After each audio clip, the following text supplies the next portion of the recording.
Okay, so we're looking at, and what I want to do is make sure we're clear about what we consider thick skin and thin skin. Thick skin has stratum lucidum layer, right?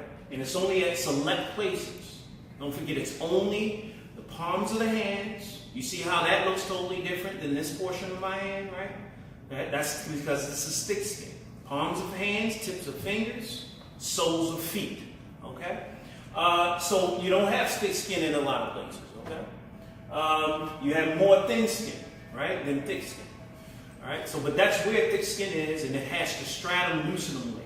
Thin skin does not have the stratum lucidum layer, okay? And so another feature is that obviously if you look at your palms of your hands, no hair, right? So that means if it has no hair follicle, no accessory structures, right? So you can say right there, thick skin will not have the accessory structures such as hair plexus, erector pili. Makes sense, right? You don't have goosebumps on your palms of your hands and soles of your feet, right? But then those other accessory structures also like what? The sebaceous gland and your apocrine gland. Yeah, your sebaceous gland, you don't have oil on your palms of your hands or your soles of your feet. That what you feel, if it's wet, that's just sweat, right? Because don't forget, eccrine glands aren't associated with hair. So you have plenty of eccrine glands with thick skin. And therefore, yes, your palms do sweat. It's your eccrine gland that's actually producing that sweat, okay? All right, so yes, these are actual structures that wouldn't be in your thick skin, okay? You do have those with your what? Thin skin. Oh yeah, you can look at your thin skin now and see that you have hair there, right? Especially your scalp, isn't that right? All right, so something, however, that thick skin does have that your thin skin doesn't, right? Thick skin has way more nerves. Okay, so it's more sensitive. Your thick skin, it makes total sense, right? Because if you talk about your tip of your fingers, you have much more sensation there than, let's say, a portion of your back. And you can test that yourself, right? But definitely way more sensation with thick skin than what? Thin skin. Okay? But those are differences as it relates to thick skin versus thin skin. And so the other feature is make sure you remember that when we're looking at a wound of the skin, you have your 4 different phases of your actual, you have 4 different phases.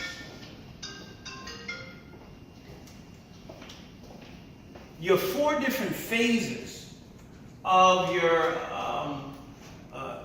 wound, and deep wound that is for skin, is it starts with inflammation.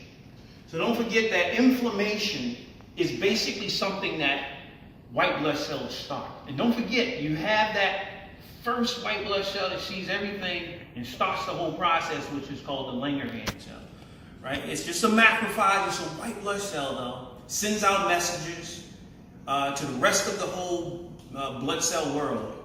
And it brings more blood to the entire area.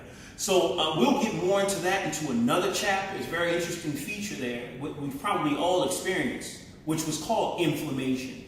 And signs are related to that white blood cell asking everybody else to come to that one area.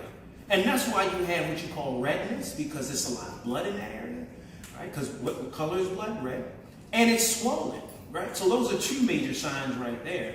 And also pain, because it's compressing on your free nerve endings. And so this goes along with what we call inflammation anyway. But what are those white blood cells going to do, especially when he calls more of his friends to the area? They're going to engulf everything. Because what is he called actually? A macrophage. He brings even more of these cells that are what you call phagocytes. Phage just means eat, right?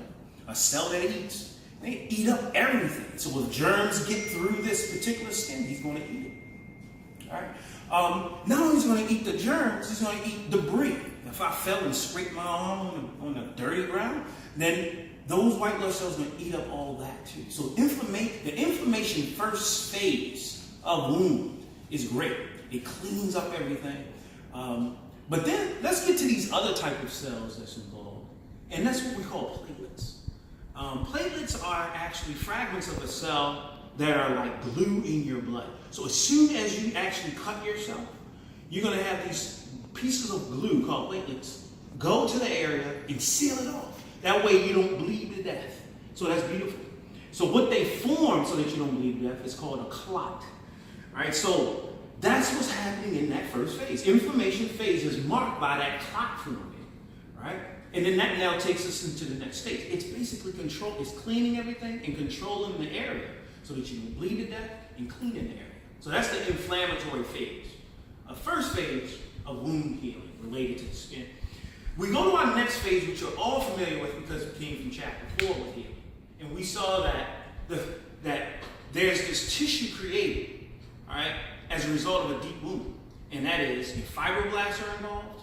So they make their material, which is connective tissue, blood vessels, new blood vessels come in. And then what comes over top of that are the original parenchymal cells for that particular tissue. All three things, parenchymal cells, fibroblasts, and your blood vessels. And that's called granulation tissue, remember? So granulation tissue is basically, that's what's forming in your second phase of skin healing. We call it the migratory phase, you get it? Everything's migrating to the area.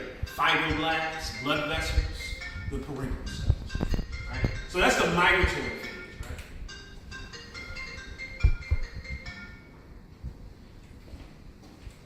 But, so the first phase is the inflammatory phase, second phase, migratory phase. But what also the migratory phase is marked by?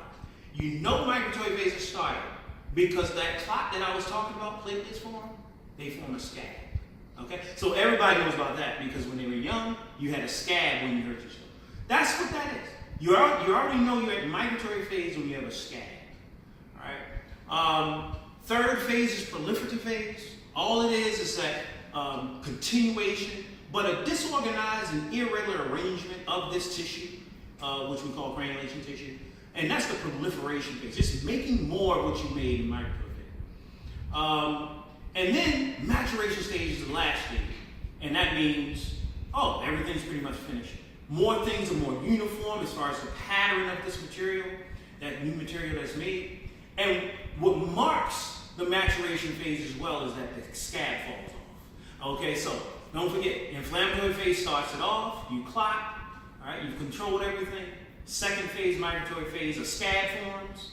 All right, proliferative phase, you just continuation of the migratory phase.